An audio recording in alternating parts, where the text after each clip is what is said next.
So you're a few months into the job now. Welcome, first of all. Pre-season is basically at the end. The competitive games are nearly here. The squad's basically come together. Can you sort of wrap up how the last couple of months have gone? Yeah, so I've been pretty busy. We start off with a good induction and some screenings. We've got another testing battery coming again. So this has been almost 3 months of training. And then, a different group. So we've kept some boys have been promoted, and we've got a few from outside. And then we're just trying to create and facilitate a professional environment so that the boys, it's not too different if their boys go up to the top team. Yeah, there's been some pretty early starts with morning sessions this year, which is new for the program. Can you sort of talk us through what an academy training day looks like? Yeah, so a bit of an adjustment, but the boys have been fantastic. So a day might look like, we'll start with the staff. So we get in at 5 o'clock, and then the boys are to be in at 6 o'clock in the morning. But to their credit, they've been getting a lot earlier, 5:30, 5:45. They're really keen to get going.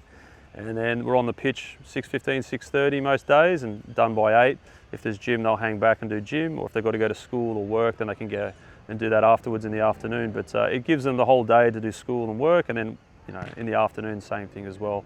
And then there's also the senior team training, which works afterwards, so it really complements each other well. So it's a slightly different dynamic in the NPL, obviously being the Raw's youth team coming up against clubs who are their first team win at all costs. Can you sort of give me, I guess, what the outlook and purpose of this team is, going into the season? Yeah, sure. So the role of this youth team is to produce players for the professional level. So yes, we're focusing on development, but there's also part of winning, so getting them ready for senior football.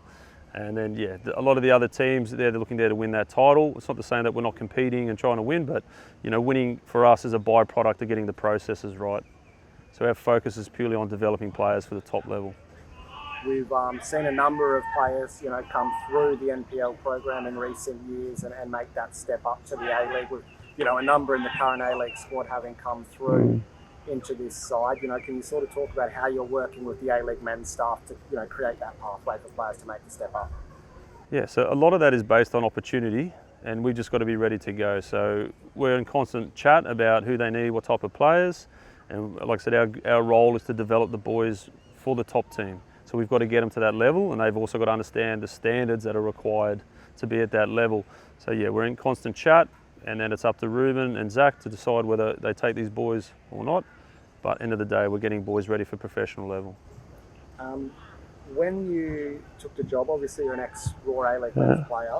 You spoke about that you're a proud Queenslander with a desire to create this pathway for players within the club. Can you sort of talk to me a bit about what it meant to you to play for this club as a proud Queenslander, and then be sort of seeing these kids get through and get that opportunity at A-League level? Yeah, I think maybe that's been lost a little bit. We're born and bred a lot different up in Queensland, and that's what I'd like to see, the players that represent the state.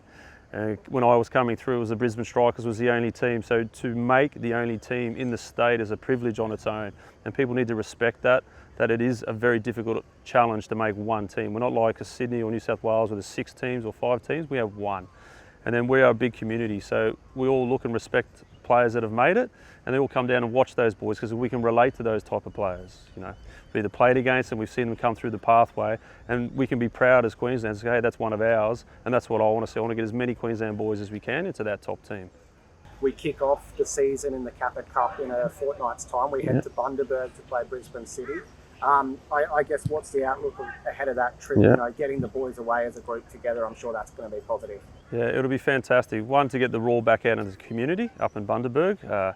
Be a good bus trip for the boys, overnighter, so we're taking the whole squad, and that's important that we are one team and the boys get used to that. But it'll be a good opportunity to bond a little bit, do some fun activities. We've got a little beach out that way, so it'll be a really good opportunity to bring the group a lot closer as we get closer to the league fixtures.